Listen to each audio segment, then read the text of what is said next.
¿Qué tal? Vamos a ver hoy una cosilla, puesto que hace unos días se puso de moda y ayer, por la razón que sea, ayer día 28 de abril, por la razón que sea, en España no lo pude grabar. Bueno, lo pude grabar, lo que pasa es que tenía que hacer alguna que otra cosa. Vamos a ver una cosa que hace poco que se ha puesto un poquito de moda, ¿no? Porque se ha estado hablando desde hace un tiempo y a lo mejor lo quería hacer. Y para realizar esta exposición se requería de un tiempo de que se estuviesen dando una serie de consecuencias, una serie de contradicciones internas que me facilitaran explicar precisamente esto que se ha explicado hoy. ¿Qué es lo que vamos a explicar? Vamos a explicar, porque hace unos días, hace de hecho 7 días, si no recuerdo mal, se estuvo hablando precisamente sobre el incremento del gasto militar. Más concretamente y más específicamente sobre el incremento del gasto en defensa, que no necesariamente es lo mismo que el gasto militar. Vamos a ver esto porque han surgido posiciones que se han estado enfrentando a esto. Ha habido distintas posiciones, personas que han estado a favor y personas que han estado en contra. No hace falta decir que algunos elementos de la denominada izquierda se han puesto en contra. Y esto en un principio parece obvio. Pero es que, claro, otros sectores de la izquierda han dicho, oye, es que en este caso nos tenemos que poner de acuerdo porque, uno, el incremento en gasto en defensa. Eso es lo primero. No tiene por qué ser incremento militar. A ver, vale, esto de aquí. No necesariamente el incremento militar, es decir, se puede utilizar el incremento en gasto en defensa y ya han utilizado que, oye, se podría utilizar este incremento en el gasto en defensa, puesto que es una vía que de una manera presupuestaria la Unión Europea no diría mucho y después nosotros podemos estar utilizando para construir vivienda pública, para construir infraestructura, para permitir un mayor desarrollo industrial, por ejemplo, para en vistas a lo que pasó ayer, por ejemplo, habilitar de generadores de una manera más rápida a negocios, incluso a viviendas, por ejemplo, ¿no? O atender de una manera muchísimo más rápida, estarían a lo mejor mirando incluso a lo que podría ocurrir, por ejemplo, en Corea del Norte o incluso en Vietnam, diciendo, oye, es que el ejército el que garantiza los suministros, en este caso, a las clases trabajadoras, que le estaría diciendo, oye, pues personas dependientes que no bajen de sus casas, por ejemplo, si viven en pisos altos, por ejemplo, una persona mayor, que no baje por las escaleras poniéndose en riesgo, sobre todo si es de noche, que sea el ejército el que suba y le dé el suministro, que no tenga que ir a la compra, que se haga racionamiento de los alimentos para garantizar que todo el mundo tenga alimentos, sino que lo haga el propio ejército. El propio ejército que en este caso estaría satisfaciendo las necesidades de la revolución proletaria, perdón, la que tendría que satisfacer esos suministros a la clase trabajadora y sobre todo diciendo, vale, pues como sabemos que en esta vivienda viven estas personas, en este edificio viven estas personas, de las cuales tantas son dependientes, vamos a suministrarle el suministro básico. Vamos a preguntarle qué necesita, si necesita alimentos, si no necesita alimentos, si a lo mejor se le ha ido la luz, oye, a lo mejor se le puede habilitar camping gas para que se haga una comida caliente, o a lo mejor le podemos decir, oye, pues mira, te podemos dar atún, garbanzos, zanahorias, tal, y te puedo hacer una ensalada sin mucho problema. Podemos encontrarnos todo este tipo de cosas, ¿no? Y, oye, desde este punto de vista, pues parece a lo mejor sensato que, oye, solamente necesitaríamos una clase política, aunque no me gusta decir clase política, pero tal y como lo entiende mucha gente, solamente necesitaríamos una burguesía burocrática que esté satisfaciendo los intereses del proletariado, es decir, tendríamos que votar a unos partidos políticos que representen los intereses del proletariado para que utilicen el incremento del gasto en defensa para eso, puesto que es a lo mejor una vía que la Unión Europea no pone muchas pegas, puesto que tú le dices el incremento del gasto en defensa, pero no le especifica. Y la Unión Europea puede entender por qué no le especifique. Entonces dice, oye, pues mira, pues le puede venir bien. Y después hacerle la jugada a la Unión Europea, pero bueno, después vendrán a lo mejor alguna que otra consecuencia, pero ya has garantizado cosas fundamentales a la clase trabajadora. Eso podría tener sentido. Bueno, vamos a analizarlo.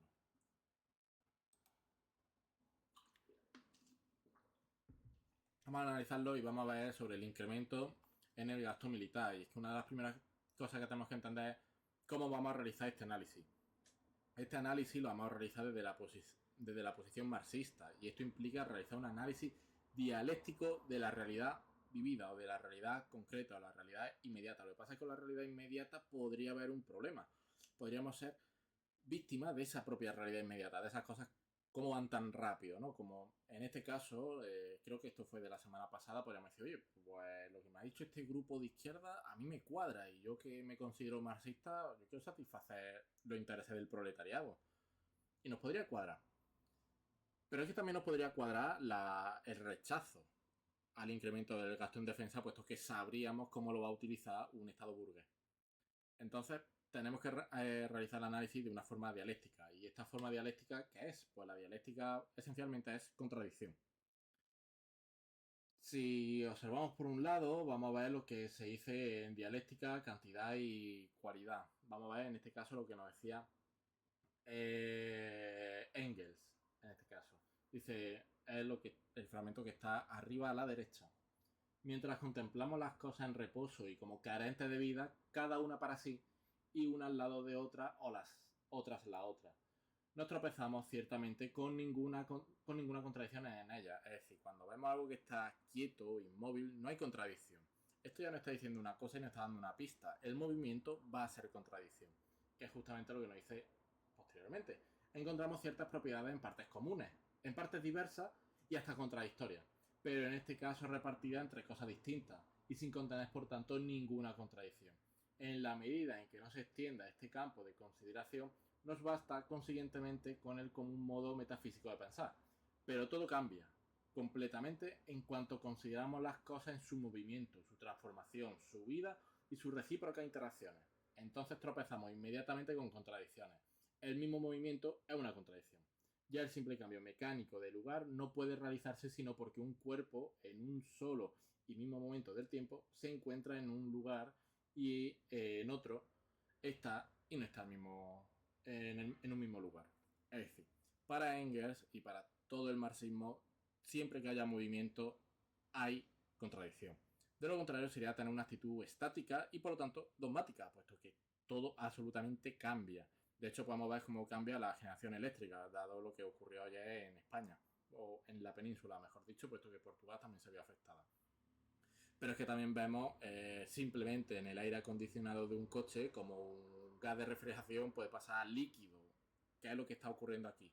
Cuando cocinamos vemos como cuando calentamos el agua se evapora un poco, ¿no? Hay constante cambio, por lo tanto hay contradicciones, y hay unas contradicciones internas y otras contradicciones externas que favorecen el estadio de la contradicción. Y por lo tanto lo que tenemos que realizar es este análisis de las contradicciones para ver hacia dónde se va a resolver, cuál va a ser la síntesis. De hecho, vemos aquí abajo, aunque aquí abajo no lo vamos a ver todavía, vamos a verlo en la imagen que está a la izquierda, en la izquierda de vuestra pantalla. La dialéctica, en el sentido correcto, es el estudio de la contradicción en la esencia misma de los objetos. Esto es muy importante. No solo los fenómenos son transitorios, móviles, fluidos, demarcados solo por límites convencionales, sino que también así la esencia de las cosas. La esencia de las cosas es la contradicción. La esencia del objeto es la contradicción que permanece en ellos. Aquí abajo, aunque no lo leéis, pero bueno, da exactamente igual porque dice, es verdad que Marx no nos dejó una lógica con mayúscula, pero sin embargo nos dejó en cambio la lógica en minúscula del Capital, y en este problema debería ser utilizado a fondo.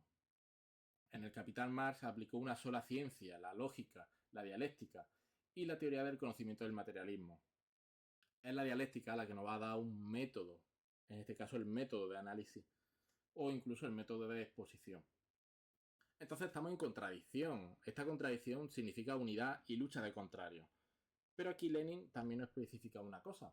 Es que la unidad, que la coincidencia, identidad y acción igual, pues la unidad de los contrarios es condicional. Hay condiciones. También es temporal, no es permanente. También es transitoria y relativa. Esto es la unidad de contrarios. Los contrarios que están en lucha, que están en contradicción, se unen. Pero esto es temporal y condicional. La lucha de los contrarios que se excluyen mutuamente es absoluta, como son absolutos el desarrollo y el movimiento. Lo que es absoluto y lo que permanece es la lucha de contrarios. Siempre hay lucha de contrarios, aunque en algún momento específico podemos encontrar que de esa lucha de contrarios hay en algún momento unidad. Y aquí podría parecer que lo que estamos viendo es una unidad de contrarios al estar a favor del incremento del gasto en defensa. Pero vamos con calma. Vamos a verlo aquí. De hecho, Mao, que es considerado el gran dialéctico, nos pone un punto muy interesante, puesto que tenemos que estudiar la contradicción. Pero, ¿qué elementos hay en la contradicción? Pues Mao diferencia la particularidad de la contradicción de la universalidad de la contradicción. Nos dice, los dogmáticos todavía no comprenden claramente la particularidad de la contradicción. No entienden que es precisamente la particularidad de la contradicción donde reside la universalidad de la contradicción. Tampoco comprende cuán importante es para dirigir el curso de la práctica revolucionaria, de la praxis revolucionaria, el estudio de la particularidad de la contradicción en las cosas concretas que tenemos ante nosotros. La universalidad o carácter absoluto de la contradicción significa, primero, que la contradicción existe en el proceso de desarrollo de toda cosa, y segundo, que el movimiento a los contrarios se presenta desde el comienzo hasta el fin del proceso de desarrollo de cada cosa. La universalidad de la contradicción está desde el inicio hasta el final del desarrollo de cada cosa, de cada objeto. Pero esta universalidad vive en la particularidad de la contradicción. La universalidad de la contradicción, lógicamente, estaría relacionada con la contradicción principal, que es normalmente, y esto lo vamos a ver especialmente aquí, la lucha entre la burguesía y el proletariado, lo que se denomina capital-trabajo. La lucha y la contradicción entre el capital y el trabajo.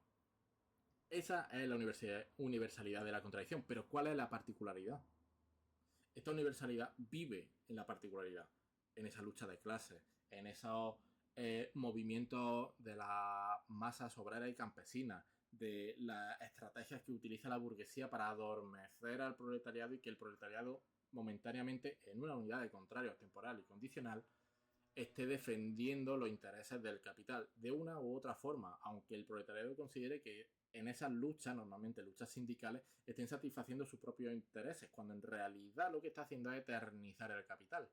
De ahí que sea una unidad temporal, condicional, transitoria, cuando ya no se satisfacen esos intereses que parecen intereses del proletariado, el proletariado empezará a realizar movimientos. Es verdad que también nuevamente movimientos sindicales, puesto que son los únicos movimientos a los que puede llegar al proletariado de manera espontánea. ¿Cómo se termina con esto? Nos lo dice Lenin en el Quehacer, con una organización del proletariado en torno a su vanguardia, en torno al partido de vanguardia, que es el Partido Comunista, puesto que esta va a ser la que, con los cuadros más preparados, va a ser la que va a organizar al proletariado en la consecución de la revolución. Una revolución que va a hacer el proletariado, pero que necesita su partido de vanguardia, puesto que de manera espontánea el proletariado solamente puede llegar a la lucha sindical. Y por lo tanto, la particularidad vemos que en cada cosa hay elementos particulares que lo hacen que permanezca en contradicción. Por ejemplo, si vemos un coche está en movimiento por contradicciones internas. Pero vemos que la universalidad sería el coche en movimiento, puesto que hay contradicción. Pero es que hay unas particularidades, unas contradicciones internas, que es la que permiten que ese coche se mueva. Para empezar, tiene que tener un motor y tiene que tener un motor en funcionamiento. Por lo tanto, cuando tú arrancas el coche con la llave, tú necesariamente tienes que arrancar el motor. Para eso tú normalmente, supongamos que no tienes a nadie delante ni detrás, pones primera, aprieta, ha apretado el embrague para meter primera, ha ido levantando el embrague haciendo un juego de pies de embrague acelerado y has conseguido arrancar en primera. Después, cuando lleva un paso, vuelve a meter embrague, pone segunda y va arrancando. ¿Qué es lo que ocurre si abusas del embrague? Que se te termina rompiendo el embrague y por lo tanto el coche entra en contradicción y se resuelve como la contradicción de coche sin funcionar. Mientras que si hace ese juego de pies sin abusar del embrague, sin llevar la mano en la palanca de cambio, la síntesis de determinaciones dialécticas lleva a coche funcionando correctamente. En la contradicción entre coche funcionando incorrectamente y coche funcionando correctamente entran en contradicción y se resuelve en base a estas particularidades. Espero que se haya entendido. Entonces aquí la pregunta es fundamental.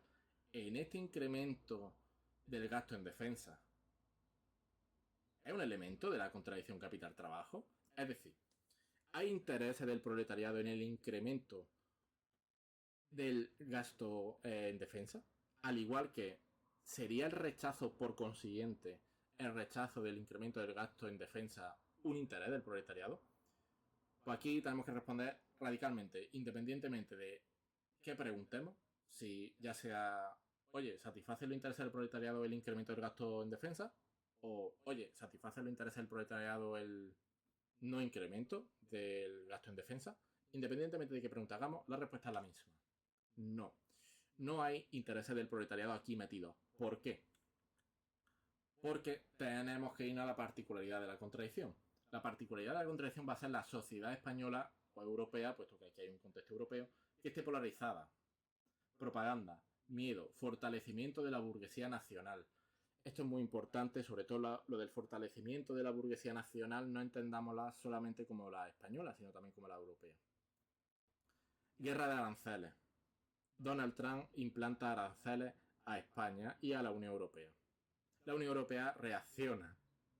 Contradicción. ¿Qué es lo que está ocurriendo aquí? Te metes este miedo de, oye, el dictador Donald Trump, qué curioso que tengas que hablar desde la palabra dictador por ese fetichismo de la democracia.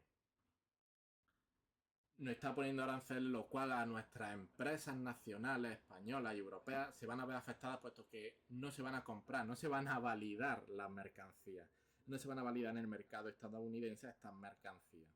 Por lo tanto, tenemos que buscar otros socios comerciales.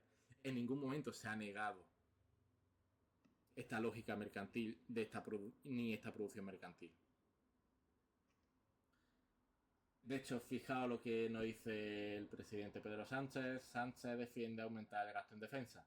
No será en detrimento del estado de bienestar, puesto que la clase trabajadora podría decir, dado que me interesa de manera espontánea, puesto que no tenemos un partido de vanguardia, están en la defensa del estado del bienestar, en estas luchas sindicales, yo no voy a defender el incremento en el gasto en defensa si para ello me va a reducir la sanidad, la educación, la infraestructura, las carreteras, etcétera. Si me lo va a reducir, si me va a reducir el gasto social.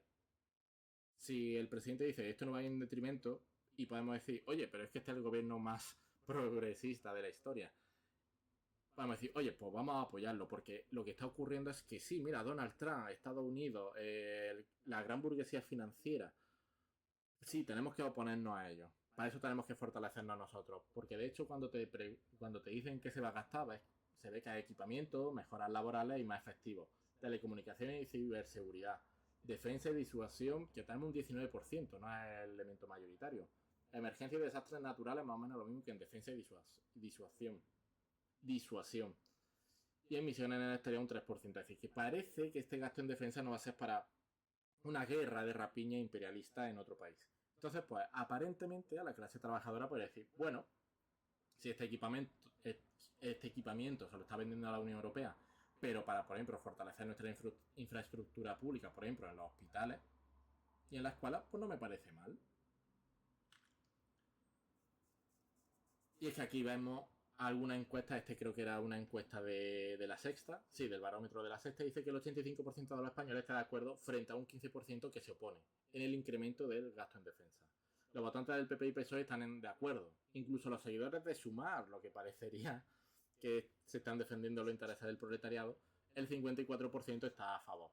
Solo se opone Vox en mayoría. Esto es muy importante de quien está apoyando esto. Lo vamos a ver después. Fijaos, hace 3 años solamente el 58% estaba a favor. Ya veremos por qué se incrementa este 30%. ¿Y qué es este incremento del gasto militar o en gasto en defensa? Es una guerra, sí, sin duda, pero es una guerra comercial. Y por lo tanto, si es una guerra comercial, no hay intereses del proletariado, puesto que se va a tener que seguir confeccionando mercancía y por lo tanto va a seguir habiendo explotación del proletariado. Va a seguir habiendo extracción de plus trabajo. No hay intereses del proletariado ahí. Lo único es que hay que validar una mayor cantidad de mercancía en otros comercios, en otros mercados. Y en este caso, el mercado estadounidense dice, oye, pues ahora como hemos perdido competencia y competitividad contra la burguesía y las élites chinas, pues ahora tenemos que defendernos nosotros para hacer nuestra industria muy fuerte para poder salir y competir contra el mercado chino. ¿Para eso qué tenemos que hacer? Pues que se vendan nuestras mercancías producidas aquí en Estados Unidos y no las chinas, ni la europea, ni nada. ¿Para eso qué hacemos? Implantamos aranceles. Por lo tanto, esto lo que es, como nos dijo Lenin, es la guerra actual es una guerra imperialista, una guerra comercial imperialista para nuestro caso. Fijaos lo que nos dice aquí. Otros tratan de hacer ver que quizá esta guerra tenga un carácter burgués progresivo, el gobierno más progresista de la historia, y de liberación nacional. El capitalismo empezó a sentirse estrecho en los límites de los viejos estados nacionales. Nos pueden vender que esta es una liberación nacional, puesto que, oye, este incremento en gasto en defensa nos podría permitir decir a la OTAN fuera y quitar las bases estadounidenses de España, lo cual aparentemente en una guerra antiimperialista parece positivo. Pero es que esto viene desde el marco europeo. Esto no viene por un movimiento de liberación nacional, puesto que este movimiento de liberación nacional no ha existido en ninguno de los desde el 2020 que se conforma este gobierno. Siempre se ha intentado satisfacer el interés del imperialismo estadounidense. No es por eso. Es porque en este caso no han satisfecho nuestros intereses y por lo tanto nos hemos unido al interés europeo. La unidad de contrarios es temporal, transitoria. Esta unidad de contrarios que había con el imperialismo americano se ha roto porque era una unidad de contrarios, una unidad de burgueses. Pero aquí no hay interés del proletariado en ningún momento. ¿Qué interés del proletariado tiene? Si es el comunismo la doctrina que estudia la esencia de la liberación del proletariado. Y para ello se niega la producción y la lógica mercantil. Y no va a haber intercambio de valores de cambio, sino intercambio de valores de uso acorde a las necesidades. No acorde a la capacidad de cada cual. Pero esto no se niega aquí. De hecho, se eterniza. ¿No dice también Lenin que las clases de los terratenientes y las capas superiores de la burguesía mercantil, fijaos lo que está diciendo, burguesía mercantil e industrial, apoyaron enérgicamente la política belicista del gobierno zarista? Burguesía mercantil e industrial. Esperan enormes beneficios materiales y privilegios de reparto de la herencia turca y austriaca. Lo único que puede aplazar la caída de la monarquía de los Romanov y detener una revolución en Rusia es una guerra exterior triunfante para el zar. Me está dando aquí una pista de cuál es la posición que tenemos que tomar. Amplios sectores de la burguesía urbana media, de la intelectualidad burguesa, esos academicistas, esos universitarios, de las profesiones liberales, etc., estaban también al principio de la guerra, por lo menos, contagiados de chauvinismo. Estos elementos de la burguesía y de esta burguesía intelectual, ¿no? Esta pequeña burguesía de esta gente que sale de la universidad con una corriente académica. Por ejemplo, podemos verlo a Alberto Garzón, que a lo mejor nos defiende que, oye, esto a lo mejor es incluso bueno, puesto que podemos luchar contra Estados Unidos y quitarnos el imperialismo americano. ¿Pero para qué? ¿Para satisfacer al imperialismo europeo?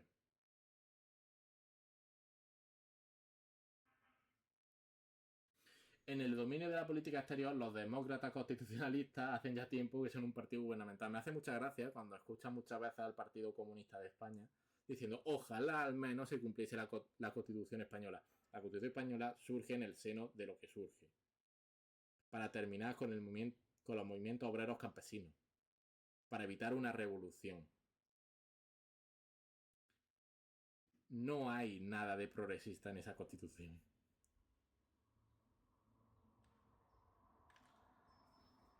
La pugna es entre burguesías y fijaos qué bien nos lo explica Lenin. El verdadero internacionalismo, según lo que se le estaba diciendo en la época, que era internacionalismo en la época, vean ustedes, consiste en justificar que los obreros franceses disparen contra los obreros alemanes y que los alemanes disparan contra los franceses en aras de la defensa de la patria, de la unidad de la nación. ¿Nos suena? Tenemos que ponernos en guerra comercial, aunque sea, pero con vísperas a que a lo mejor tenemos que aumentar el gasto en defensa. Vaya a ser que haya algún ataque de Estados Unidos, ahora es Estados Unidos, pero es que ayer era Rusia y China. Es que, oye, tenemos que ponernos en lucha contra los obreros y el proletariado americano. Esto es internacionalismo para algunas de estas personas. Tampoco se puede ser marxista sin sentir desprecio por la sofistería de Plejanov, creo que se pronuncia así, y Kautsky, que hablan de defensa de la patria cuando los imperialistas alemanes estrangulan a Bélgica, o cuando los imperialistas británicos, franceses, rusos e italianos se confabulan para desvalijar Austria y Turquía.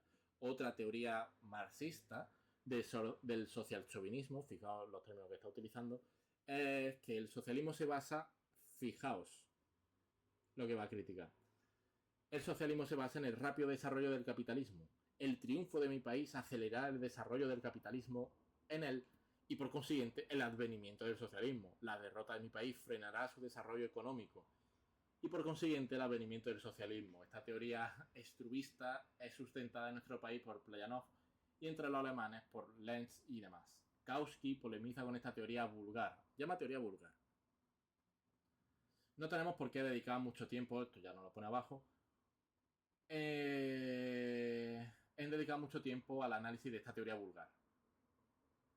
Puede aparentar que, como hemos dicho, inicialmente digamos, oye, es que este incremento en el gasto en defensa podría fomentar el desarrollo industrial, mejora de equipamiento, ciberseguridad, por ejemplo, si evitamos un ciberataque, como al principio algunas personas pensaban que lo que ocurrió del apagón de ayer era un ciberataque, oye, pues podríamos decir, oye, pues nos podemos proteger, por lo tanto no estamos las de horas que estuvimos, en total 12 horas, sin electricidad de forma mayoritaria. Pues entonces pues podría seguir la producción mercantil, fijaos qué cosas, ¿no? Podría seguir adelante la producción mercantil y no pasaría absolutamente nada. Si mejoramos esta infraestructura, no se afectarían las empresas, no tendríamos que ver como supermercados tiran de generadores en lugar de la propia electricidad que ya tenían. No veríamos comercios que no tengan generadores cerrar. Se estarían validando constantemente las mercancías producidas. Es que, cuanto menos, no habéis hecho ni un poquito de análisis dialéctico. Podría parecer eso, y podría parecer diciendo, oye, o si no en vista a lo que ocurrió ayer, un aumento en defensa podría permitirnos desarrollar mejores sistemas de detección de lo que ocurrió ayer. Es que es verdad que es algo raro, pero oye, podríamos incrementar este gasto en defensa para aprovechar eso, para mejorar las interconexiones con Europa, que al fin y al cabo es lo que se va a hacer, mejorar esas interconexiones que es tan esencial en el mercado eléctrico europeo. Podemos simplemente mejorar las conexiones. Al fin y al cabo eso es equipamiento. Y este desarrollo del capitalismo hará que la riqueza corra a chorro lleno. Y por lo tanto en esa parte pasemos al comunismo o pasemos al socialismo. Pero es que esto es una teoría vulgar, puesto que no soluciona nada, sino que eterniza el capital. Puesto que aquí el proletariado no se ha metido en ningún sitio. ¿Dónde se ha metido aquí el proletariado?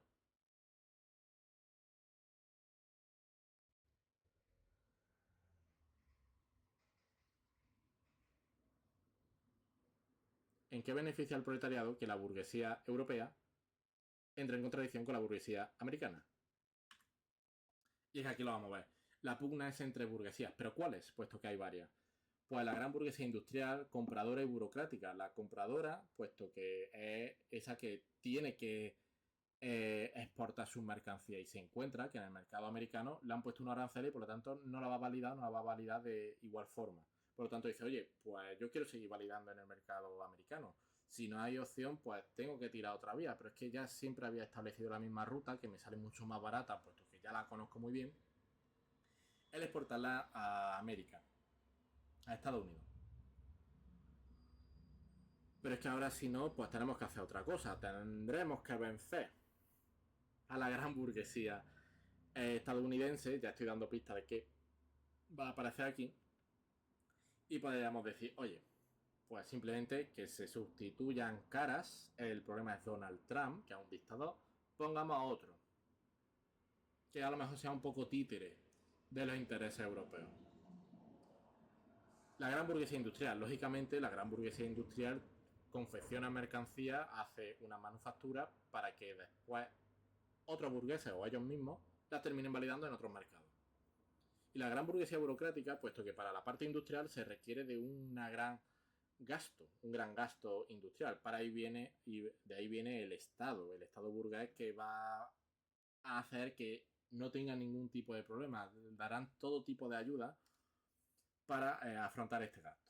Y para eso normalmente está la gran burguesía burocrática, que es esa gran burguesía que normalmente se sospecha que ha hecho su riqueza o su fortuna por causas como la corrupción, el robo, el saqueo. Fijaos lo que están diciendo de todos los casos que puede tener abierto Pedro Sánchez, ya sea con su mujer, con su hermano, con su tal, o si no Mazón, con lo que ha ocurrido, de que a lo mejor es porque ha tenido unos intereses de unos mercados. Fijaos que en Valencia las zonas que eran inundables, las propias inmobiliarias dijeron, oye, quítame estos mapas de zonas inundables porque la gente no me compra las casas. Pues se quitó, ¿no? O cuando se dice que el PP es más corrupto o el PSOE es más corrupto. Fijaos quiénes están aquí dentro. Aquí dentro, sin duda, está, por un lado, está enfrentado España y la Unión Europea frente a Estados Unidos, que es la representante de esa gran burguesía financiera. Pero cuidado, porque no solamente entra lo que está aquí en contradicción, la gran burguesía española y europea frente a la gran burguesía estadounidense. La gran burguesía estadounidense la representa la gran burguesía financiera. Pero esta gran burguesía industrial, compradora y burocrática, puesto que entre grandes burguesías financieras en teoría se deberían entender, uy, he dado ya ahí una pista, se deberían entender, aquí no se están entendiendo. ¿Por qué? Porque uno, la gran burguesía financiera, ese sistema bancario, va a financiar a empresas. Por lo tanto, le interesa que la industria europea se desarrolle. ¿Qué es lo que ocurre si no se desarrolla porque no validan las mercancías? Pues que no generan beneficio y por lo tanto no dan tanta ayuda y no pueden dar tanto crédito. La gran burguesía compradora no valida su mercancía. La burguesía nacional, esa burguesía media, tampoco valida su mercancía. Y la gran burguesía industrial sí produce, pero no termina validando, por lo tanto, tarde o temprano sus clientes, que pueden ser unas tiendas, le pedirán menos mercancía. Es por eso que lo que se conforma es esta unión entre PSOE, PP y Sumar. Recordad lo de la encuesta, los resultados de la encuesta. Y el que se pone es Vox. ¿Quién suele estar asociado de los partidos políticos últimamente a Estados Unidos y a Donald Trump porque ha ganado? ¿Veis cómo con este análisis dialéctico lo podemos entender todo muchísimo mejor? Pero ¿qué es lo que ocurriría si Estados Unidos retira sus aranceles? Que esta unión, o sea, que esta lucha de contrarios, no es que haya lucha de contrarios, es que era una unión de contrarios anterior que en este momento se fragmenta. Pero si Estados Unidos retira sus aranceles, o desde el punto de vista de Estados Unidos, si Europa retira sus aranceles, volverá a haber esta confrontación, pero habrá una contradicción, puesto que no es nada estático. En esta gran burguesía europea y estadounidense frente a las burguesías china y rusa.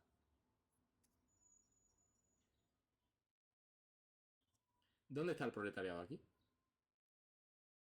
No satisface los intereses del proletariado, como hemos dicho anteriormente. ¿Cuál sería entonces la praxis revolucionaria? Praxis revolucionaria sería la derrota del propio gobierno en la guerra imperialista. Fijaos qué cosa, ¿no? Tanto los que se pronuncian por la victoria de su gobierno en la guerra actual como los que defienden la consigna de ni victoria ni derrota expresan ideas igualmente social chauvinistas. En tiempos de guerra reaccionaria, una clase revolucionaria no puede dejar de desear la derrota de su gobierno. No puede menos de ver que los fracasos militares de este gobierno facilitan su derrocamiento. Esto es lógico. Cuando hay una guerra, si un país pierde, su gobierno termina cayendo. Como es lógico. Puesto que la gente del Estado, de la nación, dice, oye, esto no me están sirviendo puesto que no han ganado. Cambien por otros. Solo un burgués que crea que la guerra comenzada por los gobiernos terminará indefectiblemente con una guerra entre gobiernos y que además así lo desea, encuentran ridícula o absurda la idea de que los socialistas de todas las naciones beligerantes se pronuncien por la derrota de todo su gobierno. Y fijaos lo que nos dicen en el pacifismo y la consigna de paz. Aquí lo que nos está diciendo, por cierto, Lenin en esta primera parte es pasar de la guerra entre naciones a una guerra entre clases. El gobierno propio tiene que perder. En este caso, el gobierno español y europeo tiene que perder frente al estadounidense. ¿Pero para qué? Para otra cosa que veremos. En el pacifismo y la consigna de paz. La aspiración de las masas a la paz, lo cual suele ser frecuente, denota a menudo un comienzo de protesta, de indignación, de comprensión del carácter reaccionario de la guerra. Aprovechar tal estado de espíritu es un deber de todos los socialdemócratas. Fijaos, es un deber. Estos participarán de la manera más activa en toda manifestación y movimiento de masa en dicho sentido, pero al mismo tiempo los socialdemócratas no engañarán al pueblo, dejando que piense que sin movimiento revolucionario se puede tener paz sin anexiones, sin opresión de naciones, sin bandidaje, una paz que no lleve en su seno los gérmenes de guerra futura, la guerra y lucha de clases, entre los actuales gobiernos y las clases dominantes. Este engaño al pueblo únicamente favorecería la diplomacia secreta de los gobiernos beligerantes. Por lo tanto, esta praxis revolucionaria sería negar el aumento del gasto en defensa, para que pierda el gobierno propio. Pero acto seguido sería para desenmascarar a la burguesía y a los oportunistas. La praxis revolucionaria sería, decir, vamos a negar este aumento del gasto en defensa, pero porque esto es un interés entre burguesía. En ningún momento habéis dicho en qué beneficia esto al proletariado. Y no vale que digáis que este incremento en el gasto en defensa no se va a ver en detrimento del gasto en el derecho del bienestar, puesto que ¿qué derecho de bienestar existe? ¿El derecho del bienestar es un bienestar ser explotado por tu patrón? Que yo necesite para mi propio consumo 2 horas de trabajo diario, pero trabaje 8. Eso es estado del bienestar. Lógicamente, algunas de estas cosas propias del estado del bienestar favorecen al proletariado, pero podrían favorecer con la satisfacción de las necesidades, no con la producción ni lógica mercantil. Desenmascarar a la burguesía y decir, oye, vosotros no habéis llevado a cabo esta liberación de la nación, como habéis dicho, no habéis podido ganar puesto que no sois útiles para el proletariado. Por lo tanto, tenemos que entrar en conflicto con vosotros, tenemos que entrar en contradicción con vosotros, y aquí es cuando se pasaría de la guerra entre naciones a la guerra entre clases. Lucha de clases.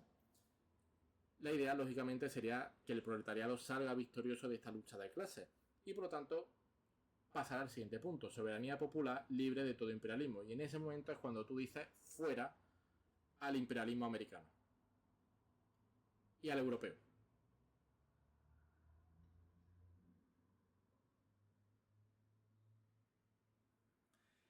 Pasamos a la soberanía popular y es aquí cuando esto que parece contradictorio, si empezamos negando el aumento del gasto en defensa, ¿por qué terminamos estando a favor del incremento del gasto en defensa? Puesto que ahora este incremento en el gasto en defensa es para defender los intereses de la revolución y los intereses del proletariado, para que no venga el imperialismo americano a satisfacer sus intereses, derrocando a la revolución proletaria, en este caso en España y en Europa.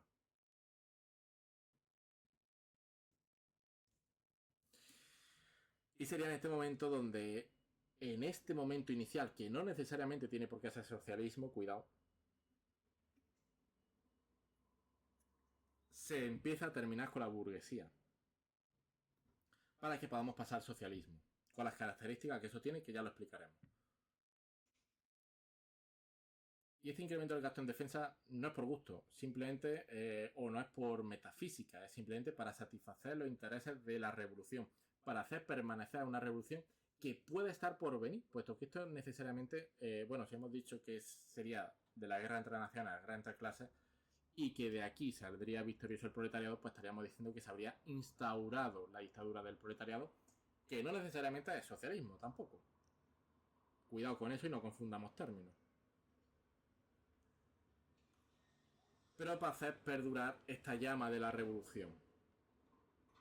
Y en este caso sería defenderse de todo imperialismo estadounidense, europeo, asiático o ruso. Diríamos no a todo imperialismo. Y a esto lo que debe quedar claro. Esta ya es una escena así repetida poeta. Esto es lo que no debe quedar claro. este estudio de la contradicción, que hemos visto cómo realizando el análisis de la contradicción, el análisis dialéctico, podemos llegar a determinar que, oye, el proletariado no está aquí en ningún sitio. No se le ha preguntado al proletariado. No se está incluyendo al proletariado. Se está utilizando al proletariado para que desarrolle o que asuma las consecuencias de esta guerra en este momento comercial. Pero es que eso no es un interés del proletariado. El interés del proletariado es satisfacer las necesidades. Y eso bajo el modo de producción capitalista no es posible. De ahí que se necesita un partido de vanguardia que organiza al proletariado diciendo no tenemos que estar a favor del incremento en el gasto en defensa, puesto que esto simplemente es el fortalecimiento de la burguesía nacional, entendiendo aquí burguesía nacional, burguesía española, pero también europea. Es el fortalecimiento de la burguesía industrial, es el fortalecimiento de vuestros patrones para que tengan mejores máquinas para explotar. Para que no necesitemos las máquinas estadounidenses, sino que necesitamos esta máquina. Y ahora esto así, y nos lo están diciendo así, nos lo están vendiendo así, pero mañana nos lo podrían, o ayer nos lo vendían contra Rusia y China. Hoy es contra Estados Unidos. Si Estados Unidos no hubiese puesto aranceles, hubiésemos seguido exactamente igual que ayer. Y este incremento en el gasto en defensa para combatir a Rusia y China, ¿en qué nos ha beneficiado? Se ha hecho menos frecuente cosas como lo que pasó ayer de los apagones. Se evitó así algún apagón. ¿Está garantizado el estado del bienestar cuando ocurre una cosa como la Dana en Valencia? ¿Hemos salido mejores del COVID? ¿La gente de La Palma tiene satisfecho ya su suministro? ¿Los Asperones en Málaga tienen ya suministro eléctrico? ¿La Cañada Real tiene suministro eléctrico?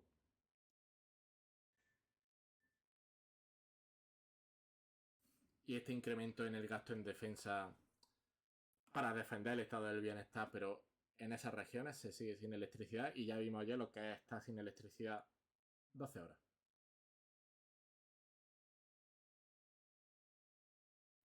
¿Qué estado del bienestar se ha favorecido y qué bienestar se está teniendo el proletariado?